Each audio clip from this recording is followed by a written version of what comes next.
नमस्कार मित्रों, astro talkies में आप सभी का स्वागत है। अगले जो 10 दिन हैं वह परिवर्तनों से भरे हुए हैं और आप यहाँ पर देखेंगे कि 5 ग्रह अपनी चाल को बदल रहे हैं।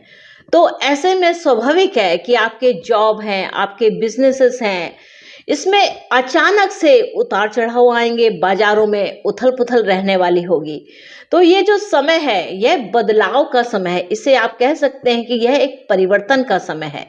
तो 16 अक्टूबर से लेकर के 26 अक्टूबर तक के मध्य में मंगल अपनी चाल को बदलेंगे, सूर्य अपनी चाल को बदलेंगे, शुक्र अपनी राशि का परिवर्तन करेंगे और बुध भी अपनी राशि का परिवर्तन करेंगे। तो इन सब के जो बदलाव हैं, तो इन सबके बदलाव से निश्चित तौर से हमारी सामाजिक व्यवस्था, हमारी पारिवारिक व्यवस्था, हमारी नौकरी पेशा की जो व्यवस्था है उसमें निश्चित तौर से थोड़े बहुत परिवर्तन दिखाई देंगे।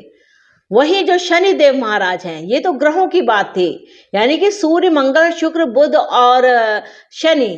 अब शनि क्या है, शनि अभी तक वक्री चल रहे थे, लेकिन यह 23 अक्टूबर से यह मार्गी हो जाएंगे, चलेंगे। तो अभी तक वक्री का मतलब है कि वो अभी तक बैकवर्ड चल रहे थे, यानी कि पीछे की दिशा में चल रहे थे, जहां उनका काम रह गया था उसको पूर्ण कर रहे थे। अब 23 अक्टूबर से वह मार्गी अवस्था में हो जाएंगे, यानी कि स्ट्रेट चलना शुरू कर देंगे। तो जैसे वक्री ग्रहों के बारे में बहुत सारे लोग पूछते हैं कि ये वक्री ग्रह क्या होते हैं, कैसे इनका आप पहचानते हैं।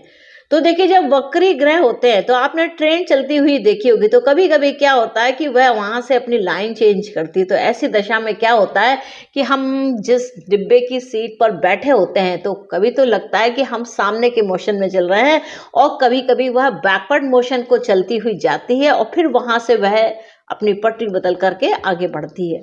तो यह सीधा सा मतलब है जैसे कि बैक मोशन में या रिवर्स गियर में गाड़ी का चलना।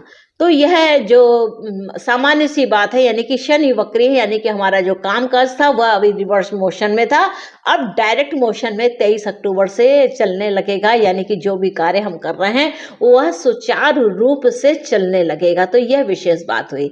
अब यहाँ पर देखिए, इन्होंने 16 अक्टूबर को मंगल देव मिथुन राशि में आ जाएंगे, 17 अक्टूबर को सूर्य देव आ जाएंगे जो कि तुला राशि में आ जाएंगे, और यह जो सूर्य की जो राशि है वह नीच की राशि हो जाती है। तो इस अवस्था में क्या होगा, तो सूर्य जैसे जो एक कड़क डिसीजन को लेने वाले होते हैं, तो यहाँ पर जब तुला राशि में होते हैं तो क्या होता है कि वह बैलेंस नहीं बना पाते हैं, यानी कि इस बैलेंस बनाने के चक्कर में क्या होता है कि कुछ ऐसी जहां महत्वपूर्ण फैसले होते हैं वहां थोड़े से डगमगा से जाते हैं, यानी कि बैलेंस बनाने की वो कोशिश करते हैं और बैलेंस इधर उधर होने लगता है, क्योंकि सूर्य है, सूर्य का काम वैसे बिल्कुल इस तरीके से काम करना। लेकिन जब ये वाली बात आती है, यानी कि तुला राशि से जब सूर्य देव आते हैं तो वो कुछ डगमगाने से लगते हैं, वो सोचते हैं मैं किसका पक्ष लूं।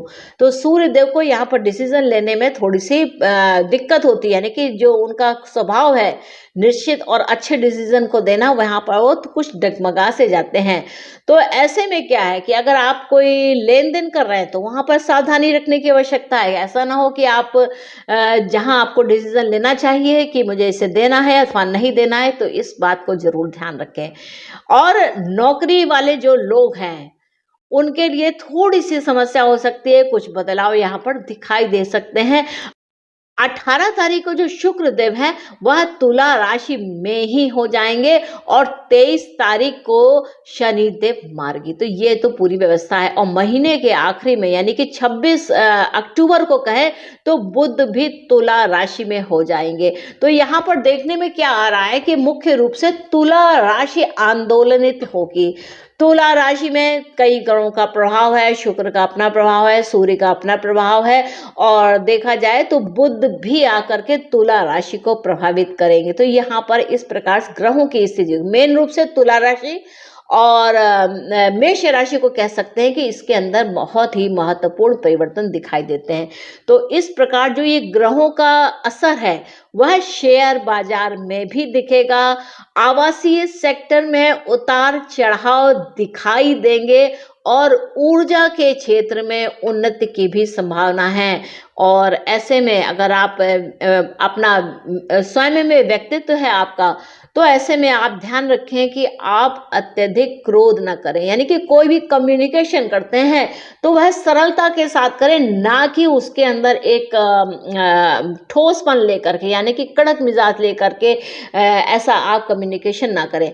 क्योंकि ये जो मंगल है यह मिथुन राशि से जाएंगे, यानी कि 26 अक्टूबर से लेकर के 13 नवंबर तक के मध्य में मंगल जो है मिथुन राशि यानी कि कम्युनिकेशन की राशि में है।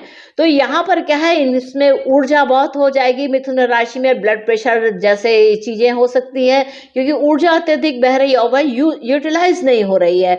और स्वभाव में उत्साह भी रहेगा, वीरता रहेगी, गुस्सा भी आ सकता है।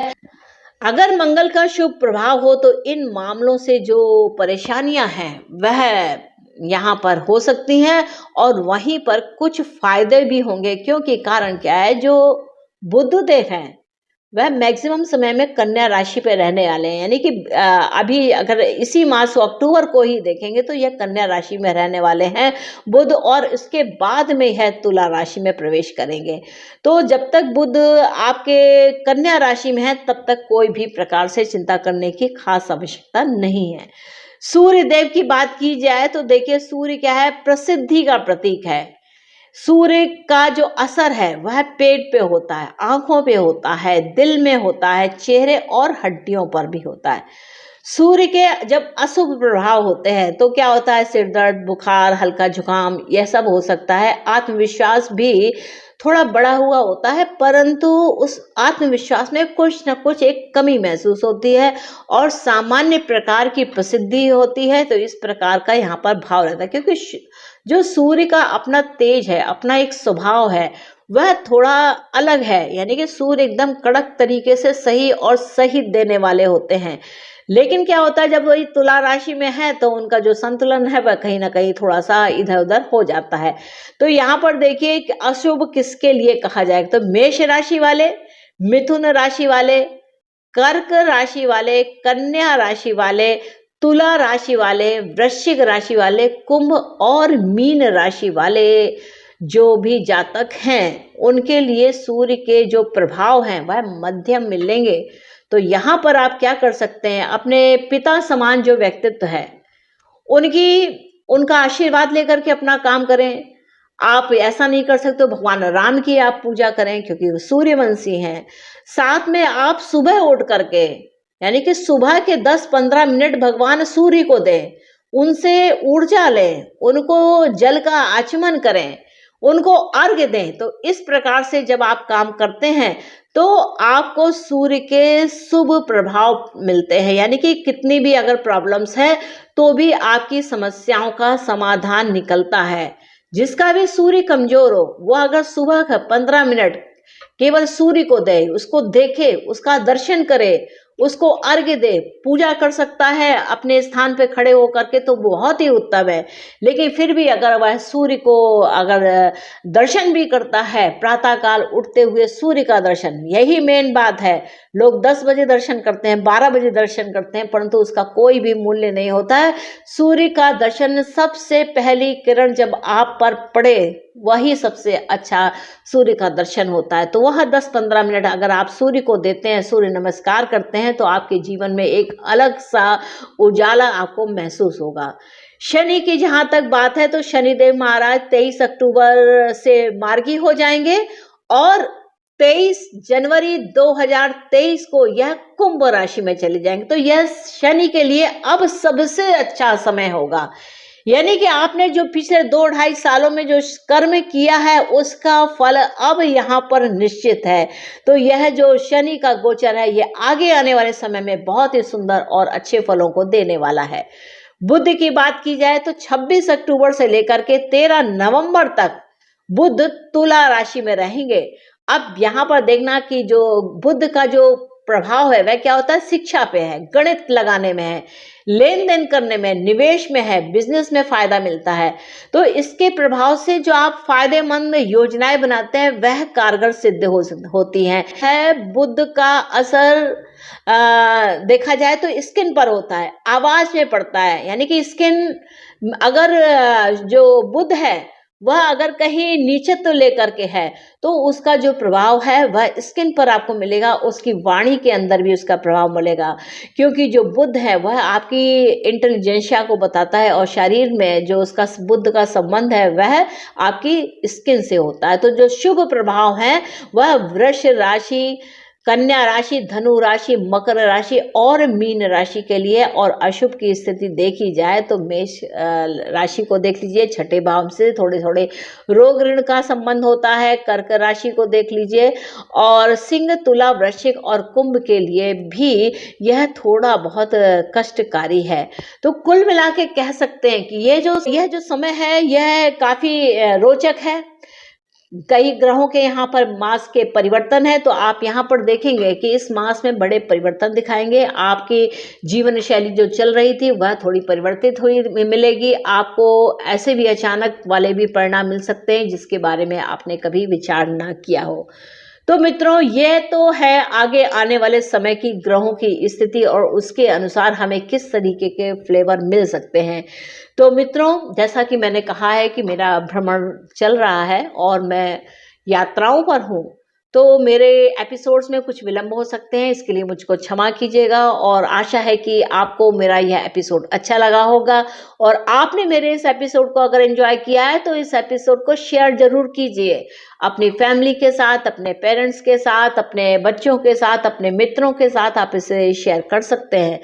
और इसके साथ साथ खाली आप वीडियो देखिए मत, इस चैनल को सब्सक्राइब भी कीजिए। तो सब्सक्राइब करेंगे तभी आपको सही और उचित जानकारी प्राप्त होगी।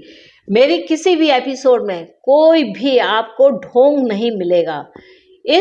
मेरा जो आधार है वह ग्रहों को समझना और ग्रहों के अनुसार काम करने का है।